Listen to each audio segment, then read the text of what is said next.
Good morning, student. As after our Christmas vacation, we are returning or resuming to our lecture.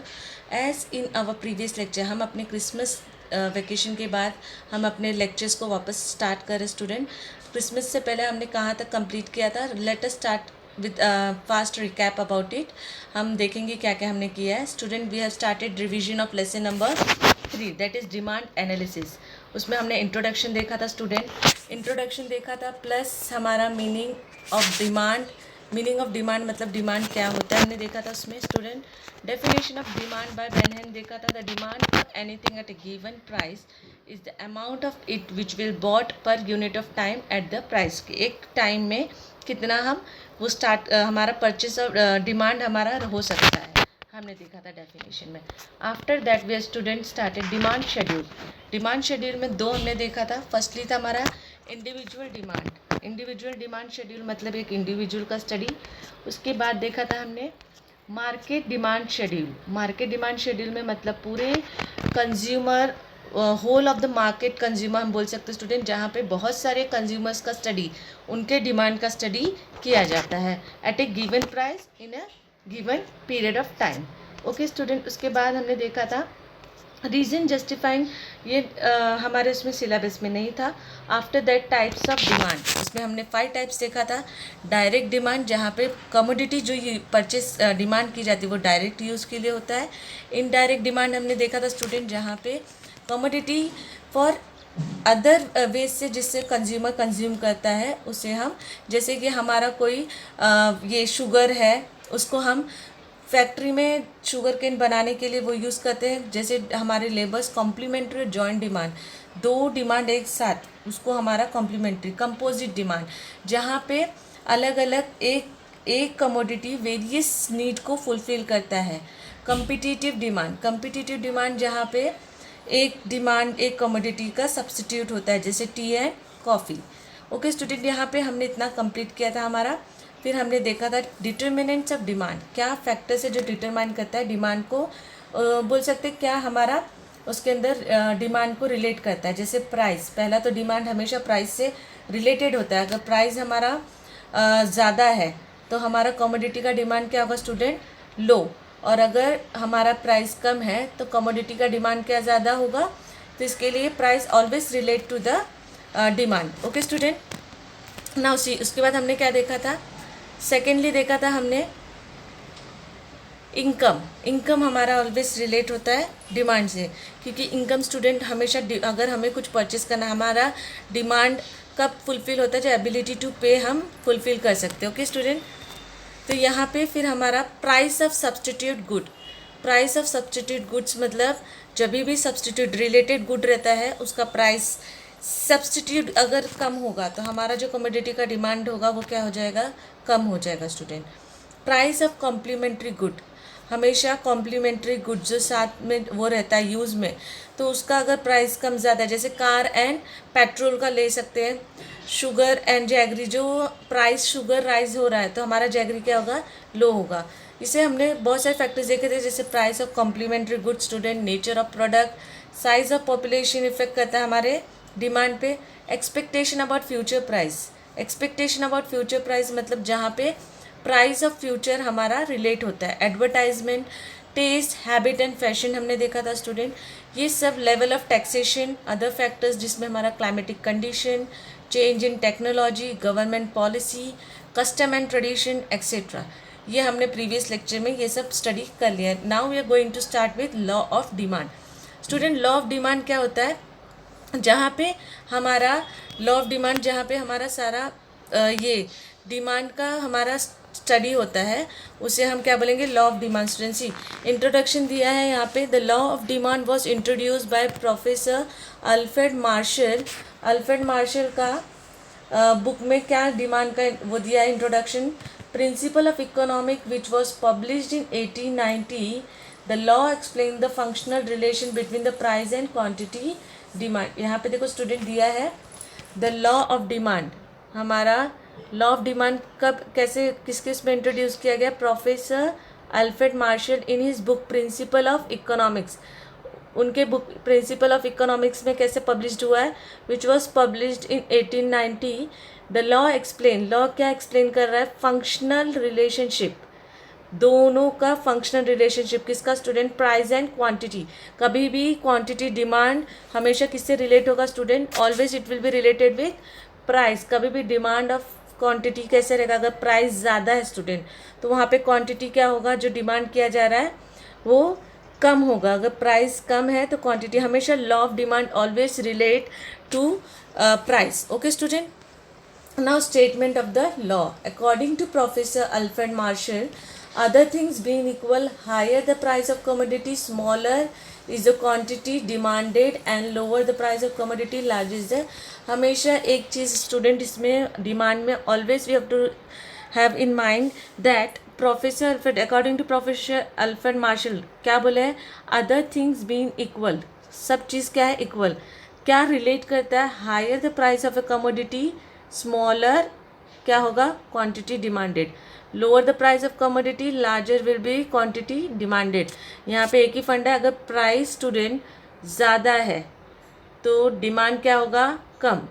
Price अगर कम है तो demand क्या होगा student? ज़्यादा। We have to have understand that only if अगर हमारा price related है।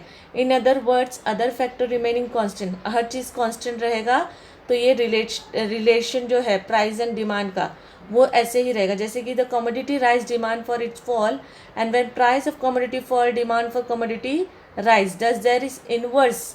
हमेशा प्राइस एंड डिमांड का क्या होगा? Inverse relation. इनवर्स रिलेशन बोला है क्योंकि प्राइस और क्वांटिटी में अगर प्राइस फॉल हो रहा है तो क्वांटिटी हाई, क्वांटिटी प्राइस लो हो रहा है तो क्या होगा स्टूडेंट? Quantity high. तो यहाँ देखो सिम्बॉलिकली दिया है, symbolically the functional relationship between demand and price is expressed in dx is, dx यहाँ पे क्या है student? Demand for commodity is equal to function price of commodity, dx is equal to f bracket px, where d is demand for commodity, okay, and x is commodity, x is commodity, f is function and px is a price of commodity. अब assumption, अब assumption किस पे? Law of demand assumption किस पे रहेगा student? पहला तो यहाँ पे हमें दिया कांस्टेंट लेवल ऑफ इनकम। ये जो लॉ ऑफ डिमांड है वो कब वो रहेगा? प्राइस से और डिमांड का inverse relation, constant level of income. Income हमेशा स्टूडेंट बोला है कि अगर if the law of demand is to find true operate their consumer income should remain constant. जब भी यहाँ पे बोला है लॉ ऑफ डिमांड, जो लॉ ऑफ डिमांड है हमारा, टू फाइंड ट्रू ऑपरेट, उसका ऑपरेशन होना चाहिए बराबर, उसके लिए क्या होना चाहिए? Then consumer income should remain constant. Consumer का इनकम क्या होना चाहिए student? Constant. If there is rise in income people में demand more at the given price. अगर डिमांड एक्सेस होगा कब? जब इनकम हमारा कंज्यूमर का क्या होगा? इंक्रीज। अगर इनकम क्या होगा? डिक्रीज। तो यहाँ पे क्या होगा? डिमांड लो होगा। तो इसके लिए कांस्टेंट लेवल ऑफ इनकम होना चाहिए student. Second one, no change in size of population. Demand, law of demand कब इफेक्ट करेगा कि प्राइस और डिमांड का? वो it is assume that size of population remain unchange. कभी भी साइज ऑफ पॉपुलेशन क्या होना चाहिए? अनचेंज, मतलब वहाँ पे चेंजेस नहीं होना चाहिए। Any change in size and composition of population of a country affect the total demand for the product. अब स्टूडेंट साइज ऑफ पॉपुलेशन क्यों बोला? हो सकता है बर्थ और डेथ रेट से भी होता है difference.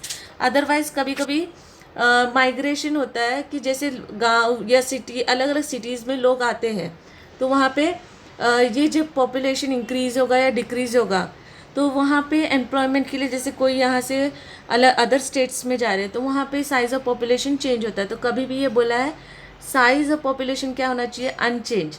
Any change in the size of composition of population of a country affect the total demand for the, अगर साइज चेंज होगा तो टोटल डिमांड प्रोडक्ट में आएगा डिफरेंस। ओके, यहाँ पे देखो price of substitute good remain constant. जो substitute good है स्टूडेंट उसका प्राइस क्या होना चाहिए? कांस्टेंट होना चाहिए, मतलब जो चेंज ना हो।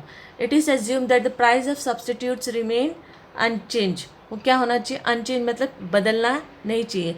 Any change in the price of substitute will affect the demand for the commodity. वहाँ पे अगर स्टूडेंट चेंज हो रहा है सब्सटीट्यूट का रेट तो वहाँ पे जो डिमांड है उसके ऊपर चेंजेस आएगा। अगर फॉर एग्जांपल कोई सब्सटीट्यूट गुड है उसका रेट कम हो रहा है तो वहाँ पे डिमांड के ऊपर भी इफेक्ट पड़ेगा। Okay, fourth one, price of complementary goods remain constant. अगर कॉम्प्लीमेंट्री गुड्स जो साथ में है, it is assume that the price of complementary goods remain unchange. क्या होना चाहिए? अनचेंज, नहीं बदलना चाहिए। एजम्पशन हमेशा लॉ का उस पर ही डिपेंडेंट होता है। ओके स्टूडेंट, तो यहाँ पे बोला it is assume that the price of complementary goods remain unchange because change in the price of one good will affect the demand for other good. जैसे अगर पेट्रोल का भाव इंक्रीज हो रहा है, रेट इंक्रीज हो रहा है स्टूडेंट, तो वहाँ पे डिमांड फॉर कार क्या होगा? इफेक्ट होगा, लो होगा। तो ये कांस्टेंट होना चाहिए। Fifth one, no expectation about future change in the price. हमेशा एक्सपेक्टेशन फ्यूचर का लगाते हैं, तो वहाँ पे चेंज नहीं होना चाहिए price. It is assume that consumer do not expect any further change in the price in near future. जो कंज्यूमर है वो उसको एक्सपेक्ट क्या नहीं होना चाहिए कि change in price in the near future, आने वाले टाइम में चेंजेस ना हो, ऐसा एक्सपेक्टेशन जो कंज्यूमर लगाता है वो नहीं होना चाहिए स्टूडेंट। अगर वो एक्सपेक्टेशन होगा तो यहाँ पे डिमांड पे इफेक्ट होगा, इसलिए ये अजम्पशन है। If consumer expect rise in price in future they में demand more in the present even existing high price. वो क्या सोचेगा? अगर प्राइस आगे चल के और इंक्रीज होगा, जैसे कि गोल्ड है स्टूडेंट, गोल्ड है तो वहाँ पे क्या होता है? इंक्रीज, जैसे अभी पता है कि आज ये इसके बाद और इंक्रीज होगा, तो भले वो हाई रेट है हमारे कमोडिटी, तो भी क्या करेगा? फ्यूचर एक्सपेक्टेशन के ऊपर वो परचेज ज़्यादा करेगा या कम करेगा। तो इसलिए ये एक्सपेक्टेशन कांस्टेंट होना चाहिए student. No change in taste, habit, preference, fashion etcetera. It is assume that consumer taste, habit, preference, fashion etcetera should remain unchange. जो कंज्यूमर है स्टूडेंट, उसके टेस्ट, हैबिट, प्रेफरेंस, फैशन, ये सब क्या होना चाहिए? अनचेंज, कांस्टेंट होना चाहिए। Any change in this factor will lead to change in the demand. इसके अंदर कोई भी चेंज तो क्या इफेक्ट करेगा? हमारे डिमांड पे करेगा। Okay student, now see seventh one, no change in taxation policy. As हमें पता है कि गवर्नमेंट पॉलिसी हमेशा चेंज होते रहते हैं student. So taxation policy of government का क्या ग्रेट इम्पैक्ट पड़ता है हमारे डिमांड पे। अगर कोई कमोडिटी या कोई वो है उसके अंदर चेंजेस आ रहा है, टैक्स ज़्यादा चार्ज कर रहे हैं, तो हम उसका डिमांड क्या होगा? गुड्स एंड सर्विस का लेस हो जाएगा। सो ये एक ऐसा फैक्टर है। Therefore it is assumed that there is no change in the policy of taxation declared by government. The law of demand is explain with the help of following demand schedule. अब हमने क्या क्या देख लिया demand में? हमने student देखा law of demand में introduction, statement of law by professor Alfred Marshall देखा हमने। उसके बाद हमने अजम्पशन देखा। Assumption constant level of income, no change, हमारा जो भी डिटर्मिनेंट्स होते हैं डिमांड के, उनको हमने यहाँ पे एजम्पशन में इंक्लूड किया है कि उसमें चेंजेस नहीं होना चाहिए स्टूडेंट। सो यहाँ पे हमारा अजम्पशन कंप्लीट हुआ। डिमांड शेड्यूल क्या होता है? डिमांड शेड्यूल जो हमने प्राइस और डिमांड के रिलेटेड वो स्टडी किया, वही हमारा डिमांड शेड्यूल है स्टूडेंट। सी यहाँ प्राइस दिया है, क्वांटिटी डिमांडेड दिया है। फर्स्ट ही देखेंगे प्राइस ऑफ कमोडिटी एक्स 50 है, तो उसका demand in quantity in KGs कितना स्टूडेंट? 1 kg। जब 40 रुपीज़ है तो कितना डिमांड है? 2 kgs। 30 है तो कितना डिमांड है स्टूडेंट? 3 kg। 20 है तो कितना डिमांड है? 4 kg। जब 10 रुपीज़ हो रहा है स्टूडेंट, सबसे हाईएस्ट हमारा डिमांड सबसे लो प्राइस पे है, तो इसलिए बोला है इन्वर्स रिलेशन होता है। अब हम इसका वो देखेंगे एक्सप्लेनेशन नीचे। As shown in the table 3.3 when the price of commodity X is 50। जब प्राइस 50 है एक्स का, तो डिमांड क्या है? 1 kg। When price fall to 50 to 40, तो डिमांड कितना हो गया स्टूडेंट? 1 से 2 हो गया। सिमिलरली एट 30 कितना हो गया? 3। व्हेन प्राइस फॉल टू 20 कितना हो जा रहा है? 20 पे हमारा कितना है? 4। और जब प्राइस हमारा 10 हो जा रहा है तो सबसे हाईएस्ट कितना है? 5 kg। 10 as the price of a commodity fall quantity rise and when price commodity rise quantity fall. ये हमने देख लिया है। और यही लॉ ऑफ डिमांड में मेन वो है स्टूडेंट, जो price of commodity falls, quantity of demand rises. When price of commodity rise, quantity demand fall. ये मेन कॉन्सेप्ट जो क्लियर होना चाहिए कि कभी प्राइस ऑफ कमोडिटी क्या होगा? फॉल होगा, तो हमारा क्वांटिटी डिमांड क्या होगा स्टूडेंट? राइज होगा। When the price of commodity rises, quantity demand fall. ये कॉन्सेप्ट क्लियर है तो law of demand we can study and understand properly in the lesson.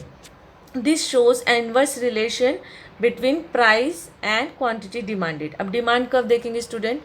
Demand curve में यहाँ पे प्राइस, यहाँ पे क्वांटिटी डिमांडेड दिया है। ओके, ये प्राइस है, ये क्वांटिटी डिमांडेड। हमारा डिमांड जो स्लोप होता है डिमांड कर्व होगा वो क्या होगा? डाउनवर्ड होगा। ओके स्टूडेंट, सी यहाँ पे in the figure 3.5, x-axis represent the demand for commodity and y-axis represent the price for commodity. DD curve, demand curve which slopes downward from left to right due to an inverse relation.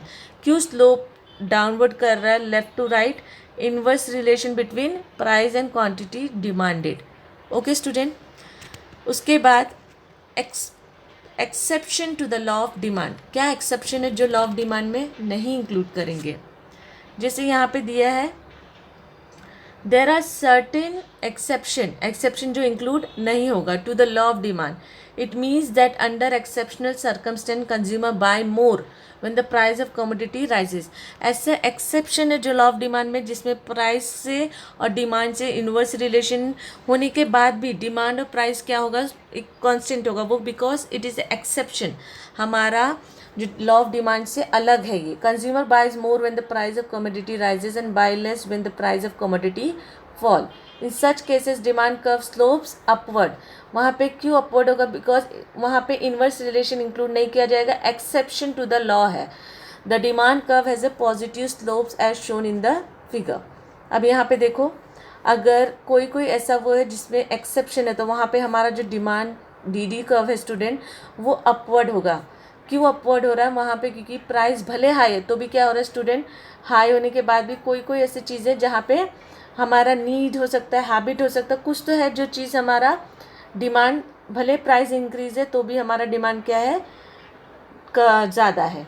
Okay, now the following exception student. After the exception का concept, जैसे हमारा कोई चीज़ें हैं जो हम include करेंगे अपने लॉ ऑफ डिमांड से एक्सेप्शन पे. जैसे यहाँ पे दिया है गिफिन पैराडॉक्स. इंफीरियर गुड और लो क्वालिटी गुड होता है are those good whose demand does not rise even if their price fall. ऐसे गिफिन पैराडॉक्स का एक थॉट है जिसमें इंफीरियर मतलब लो क्वालिटी गुड, और जो ख़राब होता है आर दोज गुड, उसका डिमांड डज नॉट राइज, उसका डिमांड नहीं ज़्यादा होता है. Even if their price falls at time demand decrease when the price of such commodity fall. कभी कभी एक जैसे कोई वेजिटेबल है वो ख़राब होने लगता है मार्केट में, तो वो क्या करता है सेलर, उसे सेल करने लगता है लो प्राइस. तो भी क्या कोई कंज्यूमर जाके उसको लेगा बिकॉज वो ख़राब हो चुका है. तो वो इंफीरियर गुड और लो क्वालिटी गुड्स में ये एक्सेप्शन है कि वो लॉ ऑफ डिमांड में नहीं आएगा. Sir Robert Giffen observe this behaviour in England in relation to bread.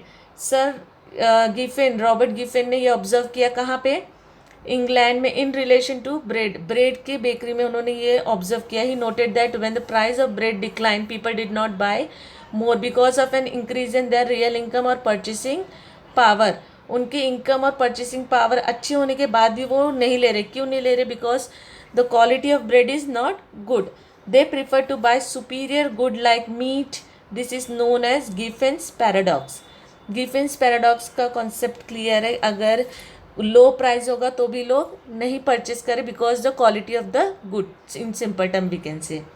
Prestigious good. यहाँ पे स्टूडेंट प्रेस्टिजियस गुड मतलब क्या है, यहाँ पे सी प्रेस्टिजियस गुड मतलब जो हमारा बोलते हैं ना prestige, goodwill. Expensive goods like diamond, gold are status symbol, so rich people buy more of it even when their price is high. अगर डायमंड पहना है तो इंसान बोलता है ना वी आर वेरी हाई. उसके अंदर बैकग्राउंड में जो लोग पहनते हैं डायमंड्स, गोल्ड महंगा है तो भी परचेस कर रहे हैं, क्यों? उनका स्टेटस दिखाने के लिए. Okay student, after we will see the other points in other lecture. If you have any doubt you can ask me. So thank you for the today's lecture student.